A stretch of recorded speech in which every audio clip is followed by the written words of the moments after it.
আজকের আলোচ্য বিষয় টেস্ট ক্রস কি, ব্যাক ক্রস কি, টেস্ট ক্রস এবং ব্যাক ক্রসের উদাহরণ, লিঙ্কেজ কি এর প্রকারভেদ, লিঙ্কেজ মেন্ডেলের দ্বিতীয় সূত্রের ব্যতিক্রম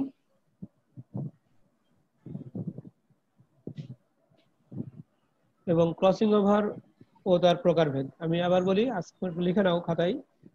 আজকের আলোচ্য বিষয় test cross, back cross,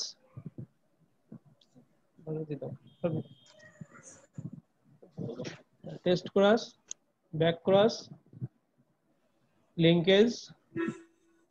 linkage মেন্ডেলের দ্বিতীয় সূত্রের ব্যতিক্রম এবং ক্রসিং ওভার এবং এর প্রকারভেদ। আমরা ফার্স্ট লেকচারে আমরা বলেছিলাম যে টেস্ট ক্রস এবং ব্যাক ক্রস নিয়ে পৃথক একটু অধ্যায়ে আমরা আলোচনা করব। তোমরা এখন একটা মেন্ডেলের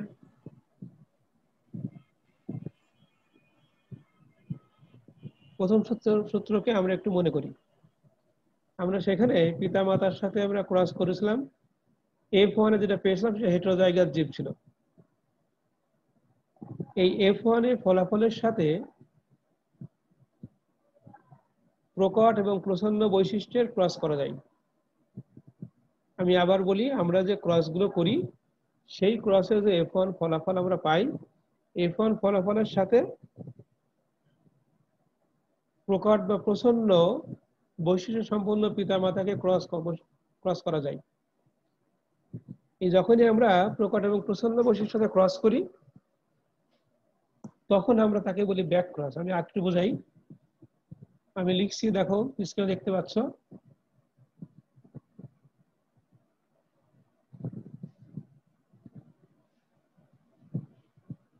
যে কোনো ক্রসের ফলে প্রাপ্ত F1 বা প্রথম অপত্য বংশের জীবের সাথে প্রকট বা প্রচ্ছন্ন বৈশিষ্ট্য সম্পন্ন পিতা মাতার ক্রসকে ব্যাক ক্রস বলে। খুব ইম্পর্টেন্ট একটা বিষয়, জিনতত্ত্বের জন্য এটা একটা খুব গুরুত্বপূর্ণ বিষয়। দেখো, আমরা এটা বললাম যে F1 এ যে ফলাফলটা পাবো তার সাথে আমি প্রকট বা প্রচ্ছন্ন বৈশিষ্ট্য ক্রস করব।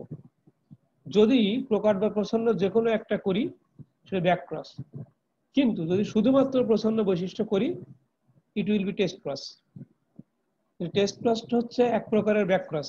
খাতায় লিখে রাখো, সকল টেস্ট ক্রসই ব্যাক ক্রস। ব্যাক ক্রস হতে পারে প্রকট, হতে পারে প্রচ্ছন্ন, কিন্তু এর মধ্যে যদি শুধু প্রচ্ছন্ন নিয়ে আমরা কাজ করি দেন সেটাকে আমরা টেস্ট ক্রস বলবো।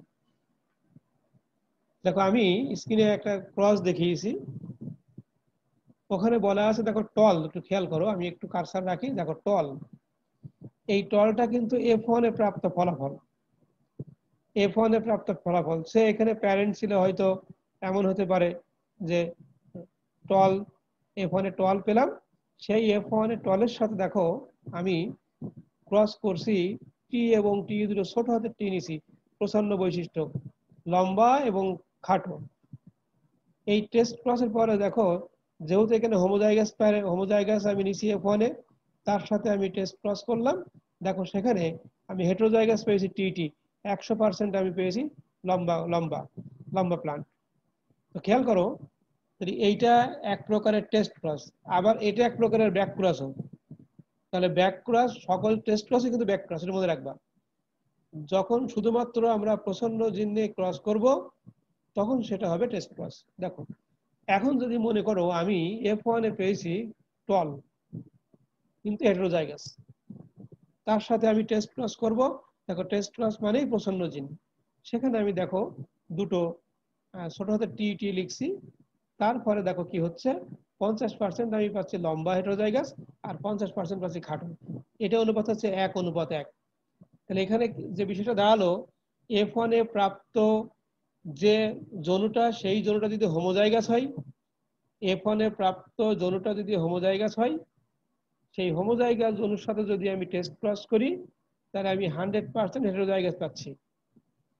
আর যদি F1 এ যে যৌনটা আছে সেই যৌনটা যদি আমি হেটেরোজাইগাস নিই, তার সাথে টেস্ট ক্রস করলে পরে আমি 50% পাচ্ছি আমি ডমিনেন্ট হেটেরোজাইগাস, আর আমি 50% পাচ্ছি প্রচ্ছন্ন, আমি বললাম প্রচ্ছন্ন বৈশিষ্ট্য পাচ্ছি হোমোজাইগাস।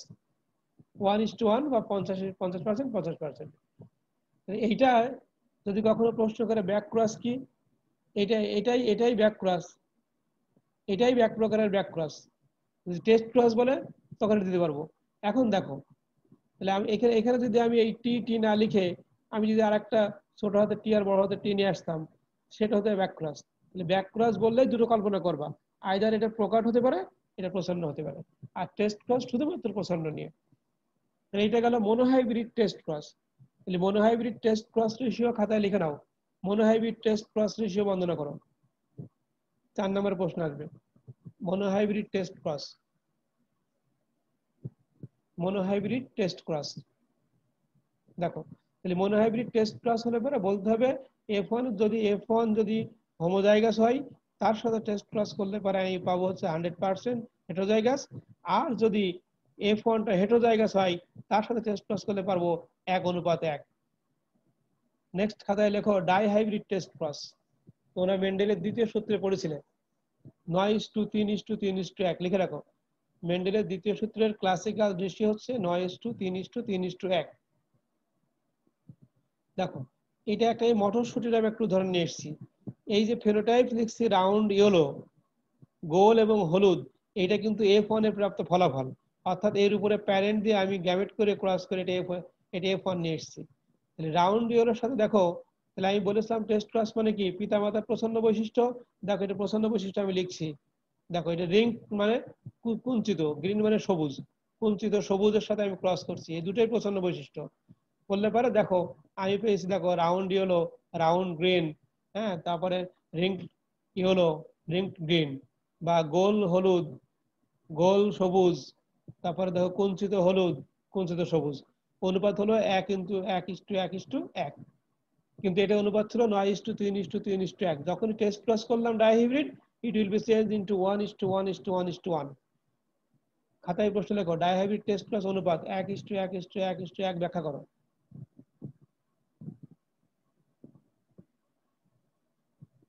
তাহলে আমরা এটা বললাম, এটা সহজে আমরা বললাম ডাইহাইব্রিড টেস্ট ক্রস অনুপাত হচ্ছে 1:1:1:1। তাহলে আমি এটা মেনশন করে দিই। রাউন্ড ইয়েলো যেটা তোমরা বললাম, এটা F1 এর প্রাপ্ত ফলাফল, তার সাথে আমি প্রচন্ড বৈশিষ্ট্য কুঞ্চিত সবুজ দিয়ে ক্রস করলাম এবং ফলাফল পেলাম 1:1:1।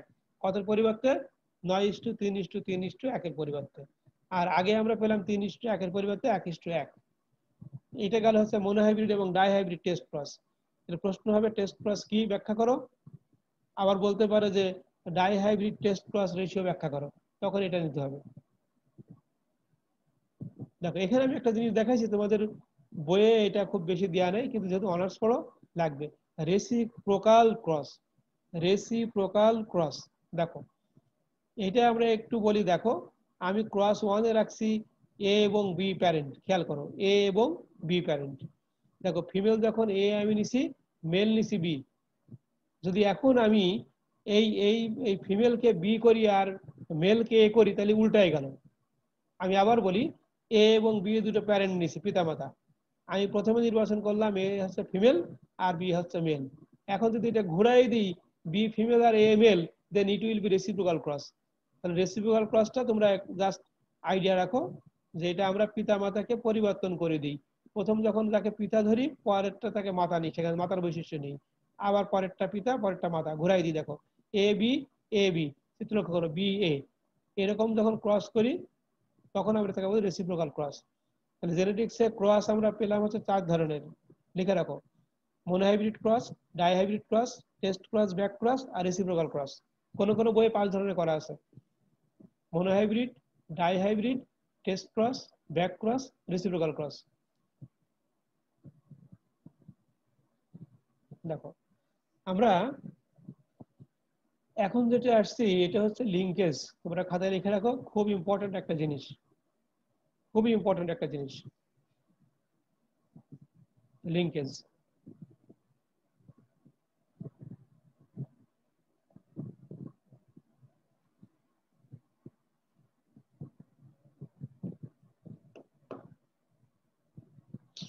দেখো, মেন্ডেল এই লিঙ্কেজের ঘটনা জানতো না।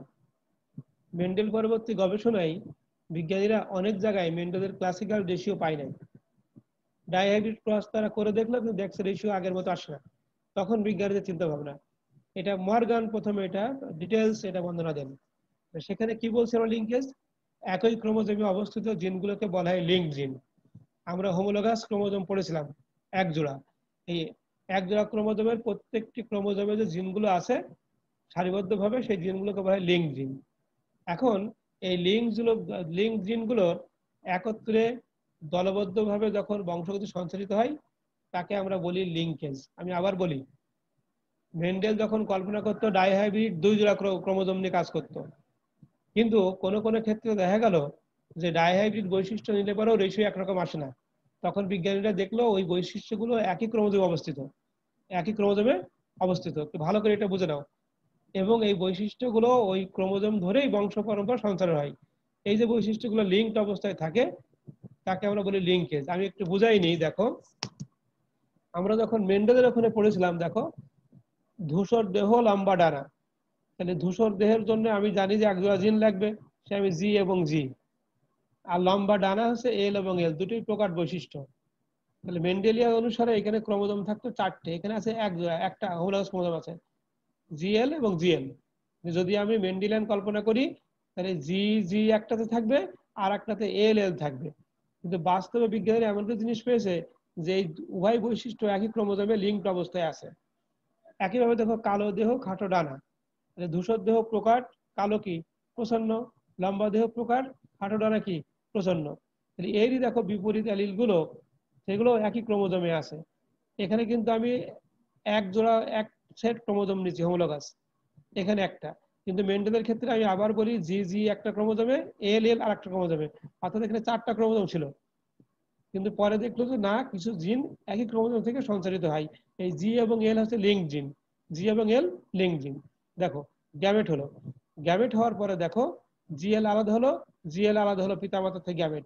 F1 এ আমরা পেলাম, দেখো যেহেতু জি প্রকার ধূসর দেহ লম্বা ডানা, কিন্তু এটা হেটেরো জায়গা ছিল, হেটেরো জায়গা। তাহলে এই যে একটা আমরা F1 এ যে অপত্যটা পেলাম লিঙ্ক জিনের কারণে, দেখো লিঙ্ক জিনের অবস্থান আমরা দেখছি, যার ফলে পরবর্তী F1 into F1 কে সেটা আমরা দেখি। দেখো টেস্ট ক্রস পরে দেখো এই F1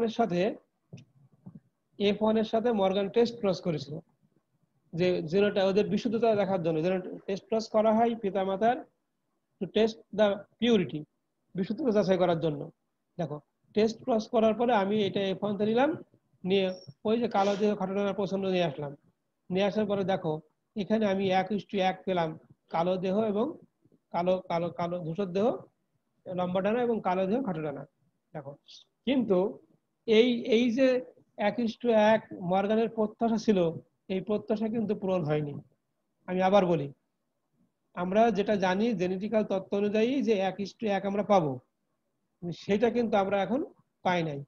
মেন্ডেল কি লিঙ্কেজের জন্য মর্গান কি পেয়েছিল, ধূসর দেহ লম্বা ডানা পেয়েছিল 1.5%, কালো দেহ খাটো ডানা পেয়েছিল 1.5%, ধূসর দেহ খাটো ডানা 8.5%, আর কালো দেহ লম্বা ডানা 8.5%।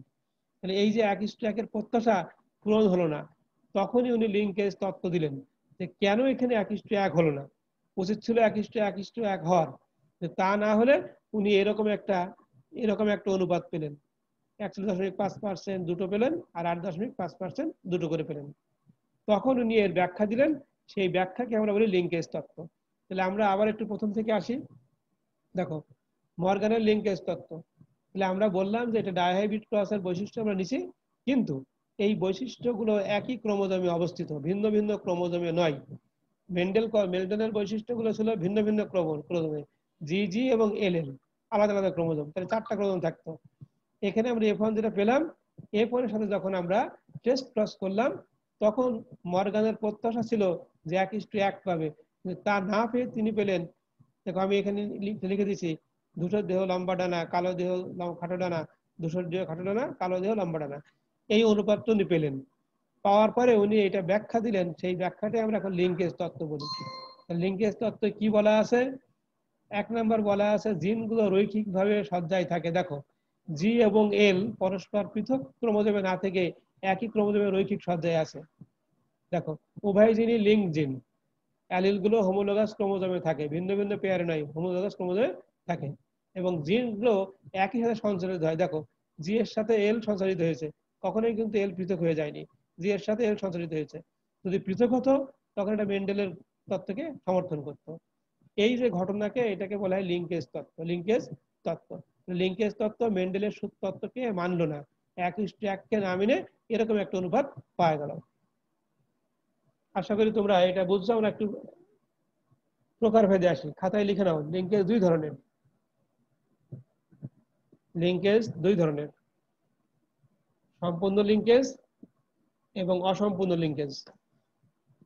এক নম্বর লেখো সম্পূর্ণ লিঙ্কেজ। সম্পূর্ণ লিঙ্কেজ,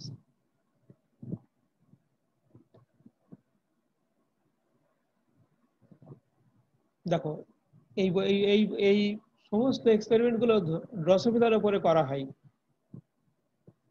দেখো তাহলে আমরা সম্পূর্ণ লিঙ্কেজ, দেখো আমরা একটু বুঝে নেই। সম্পূর্ণ লিঙ্কেজে আমরা বললাম ধূসর বর্ণ ক্ষয়িষ্ণু ডানা। দেখো বি এবং ভি, এই ভি হচ্ছে ক্ষয়িষ্ণু ডানা, আর বি তে ধূসর বর্ণ বুঝিয়েছি আমরা, যেহেতু বি ক্যাপিটাল আছে এটা প্রকার। দেখো একইভাবে দেখো কালো বর্ণ প্রচন্ড, আর লম্বা ডানা হচ্ছে প্রকট। দেখো আমরা বড় হাতের ভি দিছি, তাহলে বি এর অ্যালিল বি আর ভি এর অ্যালিল ভি, এটা একই ক্রোমোজোমে, যদিও এটা ডাই হাইব্রিড ক্রস রেশিওর মতো মনে হচ্ছে। ধূসর বর্ণ ক্ষয়িষ্ণু ডানা, দেখো দুইটা বৈশিষ্ট্য আছে, কিন্তু এই জিনগুলো একই হোমোলোগাস পেয়ারে অবস্থিত। বি এর লিঙ্ক ভি, বি এর লিঙ্ক ভি। দেখো গ্যামেট এখান থেকে একটা পেলাম আমরা বি ভি, এখান থেকে বি ভি। দেখো এখানে বড় হাতের ভি এসছে, এখানে চেঞ্জ হয়ে গেল, কালো ধূসর বর্ণ আর দেখো লম্বা ডানা। এই ফোনে পেলাম ধূসর ধূসর বর্ণ লম্বা ডানা। আমরা যদি এভাবে টেস্ট ক্রস করি, টেস্ট ক্রস, টেস্ট ক্রস মানে কি বললাম আমি, প্রচন্ড বৈশিষ্ট্য। এই যে ক্ষয়িষ্ণু ডানা আসবে আর কি আসবে, কালো বর্ণ, কালো বর্ণ ক্ষয়িষ্ণু ডানা ক্রস করলাম, করে দেখো ধূসর বর্ণ ক্ষয়িষ্ণু ডানা আর কালো বর্ণ লম্বা ডানা আমরা পেলাম। টেস্ট ক্রস ফলাফল। তাহলে এইখানে দেখো এই জিনগুলো কোনো রকম ভেঙে যায়নি, জিনগুলো কোনো রকম ভেঙে না যে সরাসরি পিতামাতা থেকে সন্তানে এসছে, সম্পূর্ণ লিঙ্কেজ। আর আমরা একটু অসম্পূর্ণ লিঙ্কেজটা দেখি, খেয়াল করো। দেখো আমরা একইভাবে আবার নিচে ধূসর দেহ ক্ষয়িষ্ণু ডানা, কালো বর্ণ লম্বা ডানা। আমরা আগেই বলেছি ধূসর বর্ণ প্রকট কালোর উপরে, আর লম্বা ডানার প্রকট ক্ষয়িষ্ণু ডানার উপরে। দেখো এর ফলে আমরা পেলাম ধূসর বর্ণ লম্বা ডানা। দেখো যেটা যখন আবার আমরা এর সাথে টেস্ট ক্রস করছি কালো বর্ণ ক্ষয়িষ্ণু ডানা দিয়ে, এখানে দেখো আমরা আর একটা অতিরিক্ত গ্যামেট লিখছি, অতিরিক্ত গ্যামেট লিখছি। এইটাই হচ্ছে আমাদের এখনকার বোঝার বিষয়, এটা আমাদের বুঝতে হবে। আমরা জানি যে মিওসিস সেল ডিভিশনের প্রোফেজ ওয়ানে ক্রসিং ওভার হয়, কি হয়, ক্রসিং ওভার। তোমরা জানো কায়াজমা, কায়াজমা হয়, তারপরে নন সিস্টার ক্রোমোজোমের মধ্যে, সরি ক্রোমাটিডের মধ্যে অংশ বিনিময় হয়, অংশ বিনিময় হয়।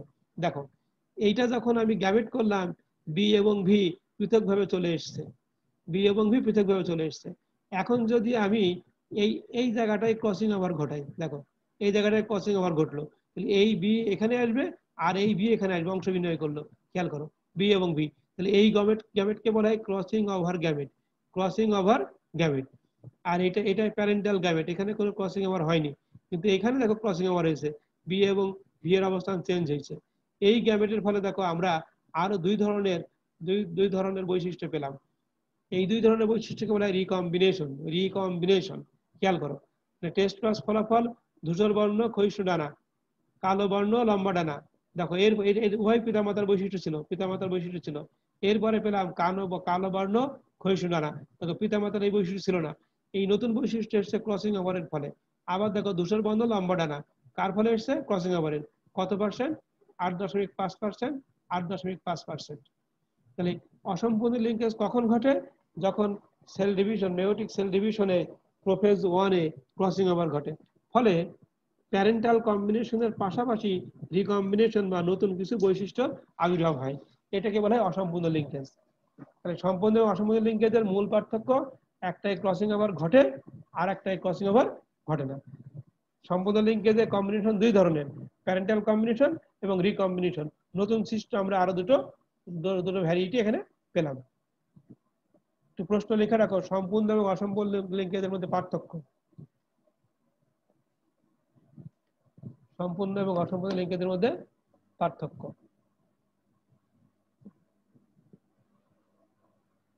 নেক্সট আসো কাপলিং এবং রিপালশন। একটু খাতায় তোমরা লিখে রাখো দয়া করে, কাপলিং এবং রিপালশন।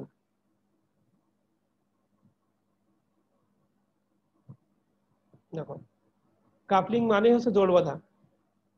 আমরা কি সংজ্ঞায়িত করছি? আমরা সংজ্ঞায়িত করছি, দেখো, একই পিতামাতা থেকে আগত অ্যালিল বা জিনগুলো একত্রে একই জনন কোষে প্রবেশ ও বংশগতি লাভ করার প্রবণতাকে কাপলিং বলে। বংশগতি বানানটা ভুল আছে, ঠিক করে নিও। বংশগতি লাভ করার প্রবণতাকে কাপলিং বলে।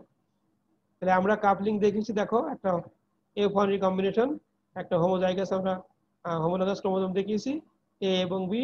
দেখো ওখানে গ্যামেট দিয়ে আছে, প্যারেন্টাল এ এবং বি, রিকম্বিনেন্ট দেখো এ এবং বি চেঞ্জ করে দিয়ে আছে। রিকম্বিনেন্ট মানে আছে ক্রসিং এর ফলে সৃষ্টি হয়। তাহলে আমরা যখনই একই পিতামাতা থেকে আগত অ্যালিল বা জিনগুলো একত্রে জনকে প্রবেশ করে, তখন সেটা কাপলিং। আর যখন এটা ভেঙে যায়, যখন এটা চেঞ্জ হয়ে যায়, পৃথক পৃথক ভাবে যায়, ভিন্ন ভিন্ন ভাবে যায়, তখন এটা হলো রিভালশন। দেখো, আবার ওই একই জিনগুলো যদি ভিন্ন ভিন্ন পিতামাতা হতে আসে, তবে জিনগুলোকে ভিন্ন ভিন্ন ধরনের প্রবেশ করে পৃথক ভাবে বংশগতি লাভ করে, তাকে রিপালশন বলে। দেখো আমরা এখানে দেখাইছি এ বির সাথে এ বির সাপেক্ষে, দেখো F1 রিকম্বিনেশন, প্যারেন্টাল দেখো রিকম্বিনেশন, এটা হলো রিপালশন। রিপালশন পার্থক্য মনে রাখবে, একই পিতামাতা আর ভিন্ন ভিন্ন পিতামাতা, একই পিতামাতা এবং ভিন্ন ভিন্ন পিতামাতা। তাহলে আমরা পড়লাম লিঙ্কেজ তত্ত্ব, লিঙ্কেজ কি, লিঙ্কেজ তত্ত্ব, লিঙ্কেজের প্রকারভেদ, লিঙ্কেজের প্রকারভেদ, অসম্পূর্ণ এবং সম্পূর্ণ। এরপরে আমরা পড়লাম কাপলিং এবং রিপালশন, কাপলিং এবং রিপালশন। এরপরে খাতায় লেখো ক্রসিং ওভার।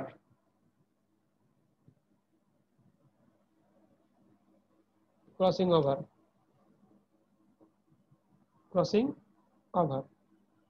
দেখো, এটা আমরা উচ্চ মাধ্যমিকে উচ্চ মাধ্যমিকে আমরা এটা আমরা পড়ছি। উচ্চ মাধ্যমিকে যখন আমরা পড়লাম, তখন আমরা বলেছিলাম মেয়োসিস কোষ বিভাজনের প্রোফেজ 1-এ একজোড়া হোমোলগাস ক্রোমোজোমের দুটি নন সিস্টার ক্রোমাটিডের মধ্যে অংশ বিনিময়কে ক্রসিং ওভার বলে। আমি আবার বলি, this is homologous pair chromosome. এটা একটা ক্রোমোজোম, এটা একটা ক্রোমোজোম, এইটা অংশকে বলা হয় ক্রোমাটিড, এটা ক্রোমাটিড। তাহলে একটা ক্রোমোজোমের ক্রোমাটিড গুলোকে বলা হয় সিস্টার ক্রোমাটিড, এটাও সিস্টার ক্রোমাটিড। এই সিস্টার এর সাপেক্ষে লাল কারের নন সিস্টার। ক্রসিং ওভার হবে নন সিস্টার ক্রোমাটিডের মধ্যে, নন সিস্টার ক্রোমাটিডের মধ্যে। দেখো, তাহলে ক্রোমোজোম ক্রস কভার হচ্ছে, দেখো, নন সিস্টারের মধ্যে কায়াজমা হলো, অংশ বিনিময় হলো। দেখো এখানে অংশ বিনিময় হয়ে গেল, খেয়াল করো, অংশ বিনিময়, একটা অংশ আর একটা বিনিময় করলো। এটা এটাকে এটাকে আমরা বলি রিকম্বিনেন্ট ক্রোমাটিন। আর যেটা অংশ বিনিময় করিনি, এটাকে আমরা বলি নন রিকম্বিনেন্ট ক্রোমাটিন। ক্রসিং ওভারের ফলে নন সিস্টার ক্রোমাটিড গুলোর মধ্যে অংশ বিনিময় করে, এর ফলে বৈশিষ্ট্যের বৈচিত্র্যতা আসে, বৈশিষ্ট্যের বৈচিত্র্যতা। তাহলে আমরা একটু সংজ্ঞাটা বলে নিই। মেয়োসিস কোষ বিভাজনের প্রোফেজ 1-এ একজোড়া হোমোলগাস ক্রোমোজোমের দুটি নন সিস্টার ক্রোমাটিডের মধ্যে অংশ বিনিময় যে ঘটে, তাকে বলা হয় ক্রসিং ওভার। এর ফলে বৈশিষ্ট্যের নতুন নতুন বিন্যাস ঘটে। হোমোলগাস ক্রোমোজোম নেব আমি, এটা সিস্টার ক্রোমাটিড, এটাও সিস্টার ক্রোমাটিড, এটার সাপেক্ষে সবুজটার সাপেক্ষে লালটা হচ্ছে নন সিস্টার ক্রোমাটিড। দেখো, ক্রসিং ওভারের প্রকারভেদ, টাইপস অফ ক্রসিং ওভার, এটা একটু ভালো করে বুঝতে হবে, পরীক্ষায় খুব এটা তোমাদের আসে এবং ইম্পর্টেন্ট। দেখো, আমি 1 নাম্বার লিখছি single crossing over. Crossing over ক্রোমোজোমে কিভাবে ঘটে সেটা দেখাইছি। দেখো খেয়াল করো, যে চিত্রে আমি কারসার রাখছি, দেখো এখানে কিন্তু হোমোলগাস ক্রোমোজোম আছে, ক্রোমাটিড আছে।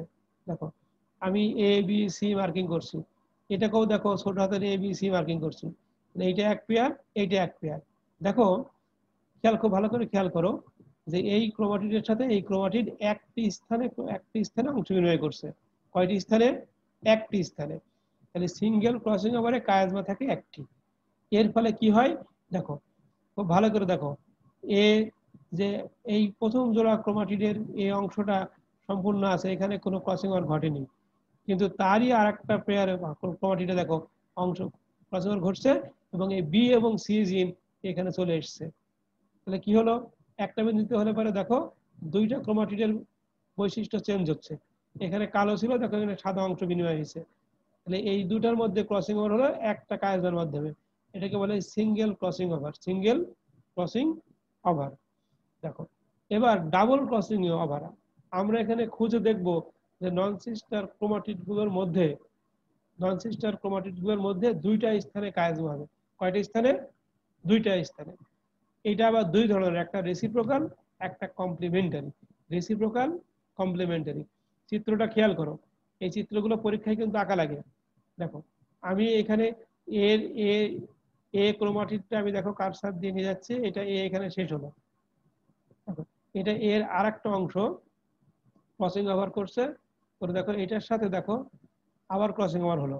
তাহলে এর হোমোলগাস ক্রোমোজোমের দ্বিতীয় ক্রোমাটিডটা দুই জায়গায় কায়েজ, মানে কয় জায়গায়? দুই জায়গায়। একইভাবে দেখো তার যে নন সিস্টার ক্রোমাটিড ছিল সেখানে দেখো এর সাথে প্রথম ক্রোমাটিডের সাথে হয়েছে, দ্বিতীয়ের সাথে হয়নি। এইখানে অংশ বিনিময় হলো দুই জায়গায়, এখানে এবং এখানে। কি অবস্থা? রেসিপ্রোকালে দেখো, রেসিপ্রোকালে একই ক্রোমোজোম দেখো ক্রোমাটিড দুইটা জায়গায় অংশগ্রহণ করছে। তাহলে অবস্থা কি দাঁড়ালো ক্রোমাটিডের? দেখো এর সাথে কোনো জিনের বিনিময় নেই প্রথম অংশের সাথে। এর দ্বিতীয় ক্রোমাটিড দেখো যেটা আছে, দেখো মাঝখানে বিনিময় হয়েছে, দুই দিকে ঠিক আছে। আর ছোট হাতের এর যে ক্রোমাটিড নিয়েছিলাম তার সাথে দেখো দুই দিকে ঠিক আছে, মাঝখানে বিনিময় হয়েছে, পরবর্তী ক্রোমাটিড যা ছিল তাই আছে। এটাকে আমরা বলি রেসিপ্রোকাল, কিন্তু ডবল ক্রসিং ওভার। আর একটা ডবল ক্রসিং ওভার আছে কমপ্লিমেন্টারি, পরিপূরক। খেয়াল করো এই চিত্রগুলো আঁকা শিখতে হবে। আমি এই যে বড় হাতের এর যে দুটো পেয়ার আছে, আমি প্রথমটাকে কারসার রাখছি, এর সাথে দেখো এখানে একটু পেস খেয়ে নিচে চলে আসলো।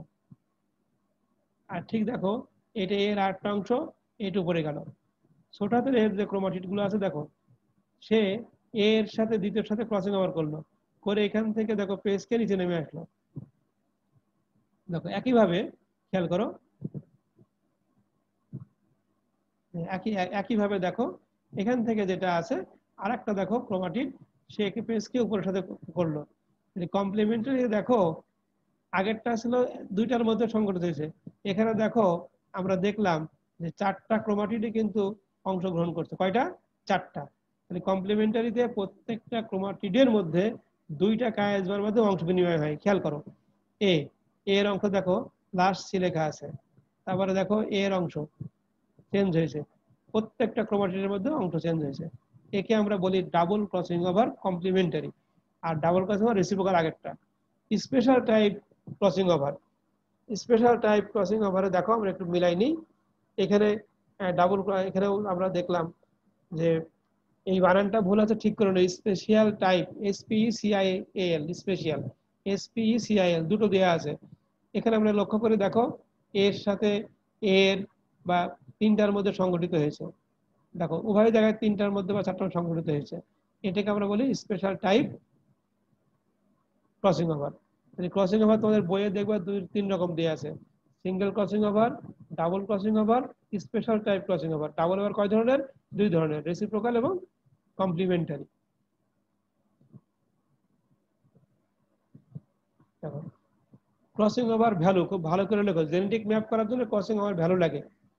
আমরা আমরা এখানে একটা বইয়ের থেকে একটা ফলাফল নিয়েছি, মর্গানের ছাত্র এটা এই ফলাফলটা পেয়েছিল। তিনি কোন একটা টেস্ট ক্রসের F2 জনুতে প্যারেন্টাল কম্বিনেশন মানে যে কম্বিনেশন গুলোর মধ্যে কোনো ক্রসিং ওভার হয়নি। ধূসর দেহ লম্বা ডানা পেয়েছিল 965টি উদ্ভিদ আর প্রাণী ড্রসোফিলা, আর কালো দেহ খাটো ডানা 944টি। একইভাবে রিকম্বিনেন্ট ক্রসিং ওভারের ফলে পেয়েছিল কালো দেহ লম্বা ডানা 206টি আর ধূসর দেহ খাটো ডানা 185টি।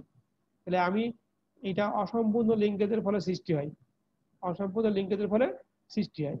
এইটাকে বলা হয় প্যারেন্টাল কম্বিনেশন। এখানে কোনো ক্রসিং ওভার গ্যামেট ব্যবহার করা হয় না, কিন্তু এখানে ক্রসিং ওভার গ্যামেট ব্যবহার করা হয়। খেয়াল করো, তাহলে এখন যদি তোমাকে বলে ক্রসিং ওভার ভ্যালু নির্ণয় করো, এই জিনগুলোর দূরত্ব নির্ণয় করার জন্য তার একটা সূত্র আছে, রিকম্বিনেশন ফ্রিকোয়েন্সি বা RF নির্ণয় সূত্র। তাহলে কি হবে? এই যে নাম্বার অফ টোটাল রিকম্বিনেশন, এই 206 যোগ 185 যোগ দাও, 206 এবং 185 যোগ দিয়ে উপরে লিখতে হবে। আর এই সবগুলো চারটা যোগ দিয়ে নিচে লিখতে হয়, লিখে ভাগ দিয়ে 100 যদি আমি তার পার্সেন্ট করি 17% পাবো।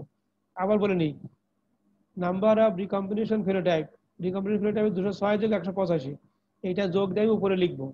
আর নাম্বার অফ টোটাল ফিনোটাইপ, এই চারটা যোগ দিয়ে আমি নিচে লিখবো। লিখে তাকে আমি 100 দিয়ে গুণ করলে শতকরা পাবো 17%। এই ক্রসিং ওভার ভ্যালু নির্ণয় করে এই যে ক্রসিং ওভার ঘটলো এই জিনগুলোর মধ্যে দূরত্ব নির্ণয় করা যায়। এটা জেনেটিক ম্যাপের ক্ষেত্রে এটা খুব প্রয়োজন। ক্রসিং ওভার ভ্যালু কি? ক্রসিং ওভার ভ্যালু হচ্ছে অসম্পূর্ণ লিঙ্কেজের ক্ষেত্রে ক্রসিং ওভারের ফলে সৃষ্ট জীবের মধ্যে কত পার্সেন্ট এটা রিকম্বিনেশন ফ্রিকোয়েন্সি ধারণ করে। রিকম্বিনেশন ফ্রিকোয়েন্সি এবং ক্রসিং ওভার ভ্যালু একই কথা। এটা তো নাজিম স্যারের বইয়ে তোমরা দেখতে পাবা।